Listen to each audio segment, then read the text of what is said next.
Welcome to part 4 of endocrine, when we're talking about the different categories of hormones. So this video is going to be on the peptides. There are 3 major categories of hormones, and as I'm saying here, the majority of them are peptides.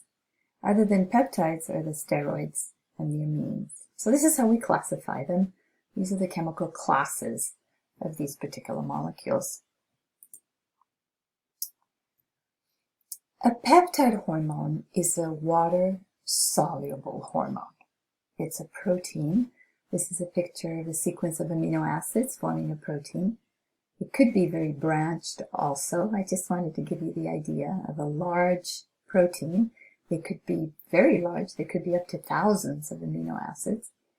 And being water-soluble presents a problem once it tries to get into a cell because of the lipid bilayer.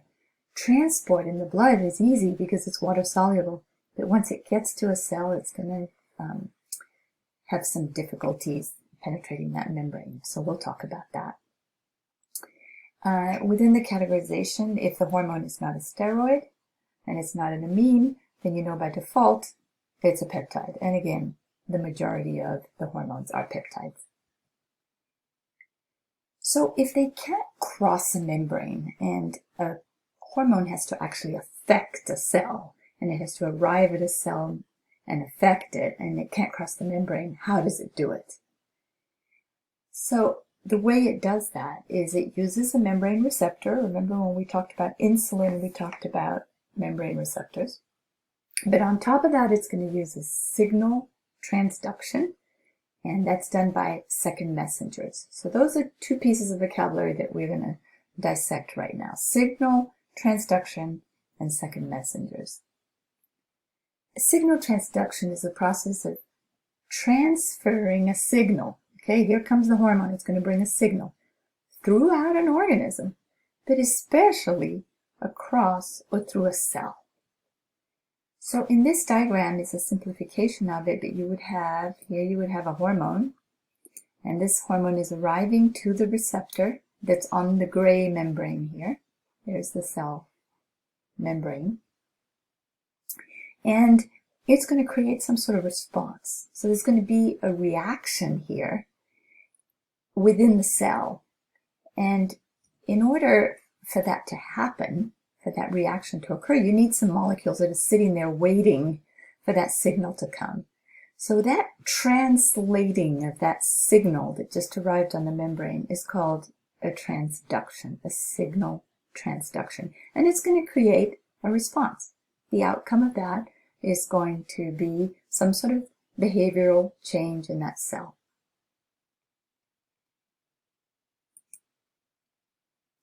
The second messenger, that's the molecule that relays the signals received at the receptors on the cell surface, right? So the protein, a hormone is going to arrive, a growth factor, and it's going to trigger a response in these second messengers.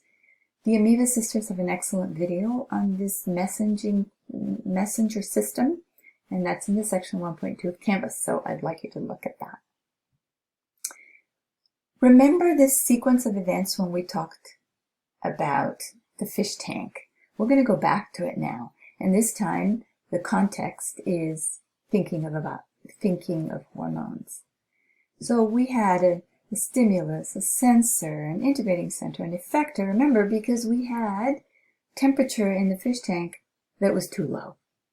And what we needed was to bring the temperature up. So we had a sensor, and we had an integrating center that was the black box, and then we had an effector that was the actual heater, and the response was temperature went up. Okay, that was the fish tank. Now we're going to look at it in the endocrine system. So our signal molecule here, the stimulus, is, we're going to call it the first messenger. It's the molecule that's bringing that message. It's a signal.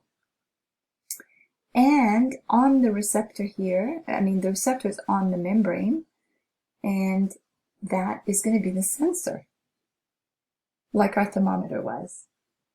Coming down, we see that that integrating center is going to be that second messenger system. We're calling it a system and not a molecule because it could be a group of 2 or 3 molecules.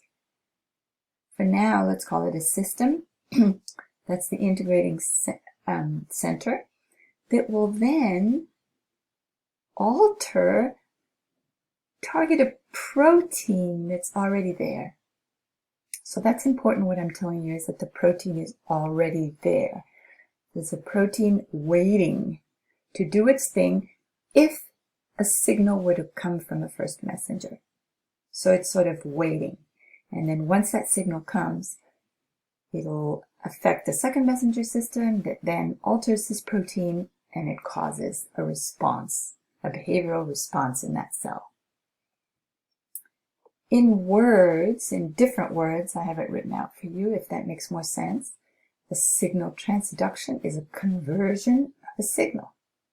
So if this guy here, my diagram here, is the hormone bringing a message, essentially. And we're thinking of it then as to instructions that are going to be translated into some sort of execution. The directions are read by the cell. A plan is followed, right? All this after the receptor binds with a hormone, with that hormone or first messenger. I wanted to tell you transducers are something that you know about already. You have a signal transduction when you talk about a microphone, because it's converting an acoustic energy to an electrical signal. So these are not unknown to you. When you have a message that gets converted into another form, that's a transducer. So this is a simple diagram of how peptides function. Peptides will have a peptide hormone, a receptor that is not in the nucleus or in the cytoplasm. No, it's on the membrane, and it's going to trigger a cell response from the outside.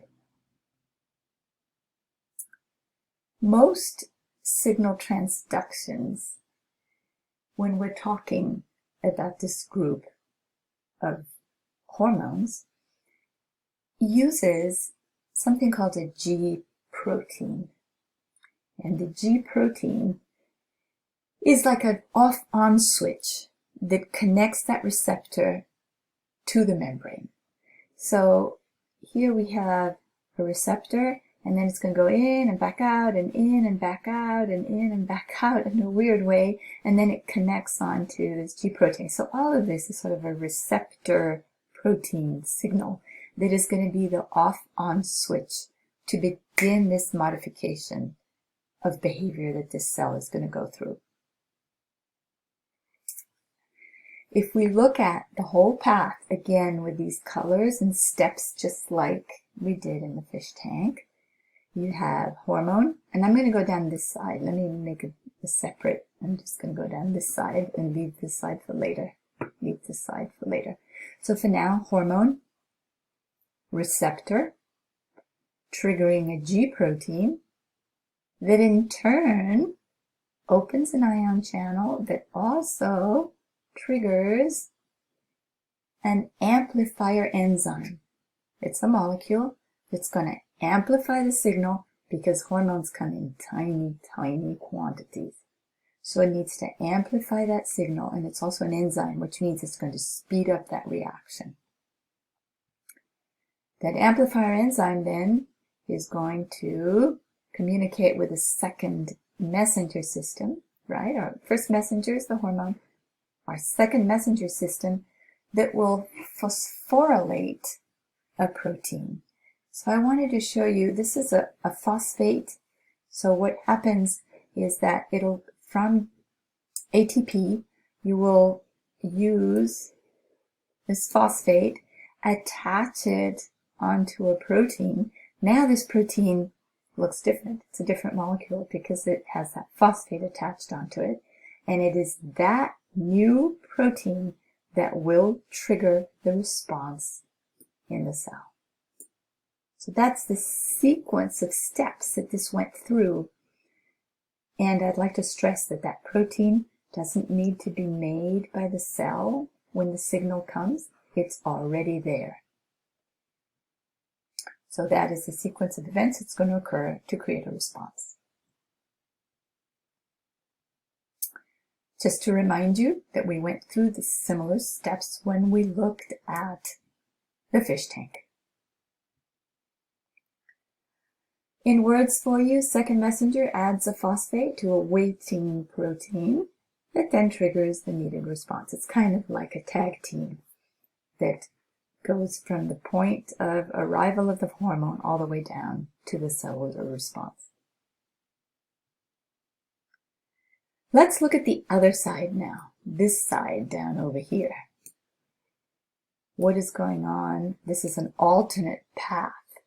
So it's another receptor enzyme. It's called tyrosine kinase, TK, tyrosine kinase. And in this case, and this is how insulin works. You have insulin or a hormone arriving at the receptor. It stimulates this enzyme, tyrosine kinase, that then comes down the similar path that we saw before, which is by phosphorylating a protein here, will then cause a cellular response. It's quite fast. It avoids the G protein. So just different hormones triggering this in a different way. More on tyrosine kinase. It's a receptor enzyme, 2-in-1. The hormone is going to bind to the receptor. The enzyme is activated. It transfers that phosphate group from ATP onto my protein, targets that particular protein, changes the protein shape, causes a behavioral response. So the next question is, how long until the peptides function, until you get a response, and how long until it actually breaks down? Well, it works very fast because second messengers modify an existing protein that's already there, so there's essentially no waiting. So it's going to be quick. This group of hormones works fast. The half-life of the peptides is not very long, so it functions quickly, but it degrades quickly. I had told you insulin about 5 minutes, so it'll be broken down after that. Therefore, these hormones need to be secreted continually. That's the end of this section. We'll continue on with steroids. Thanks for listening.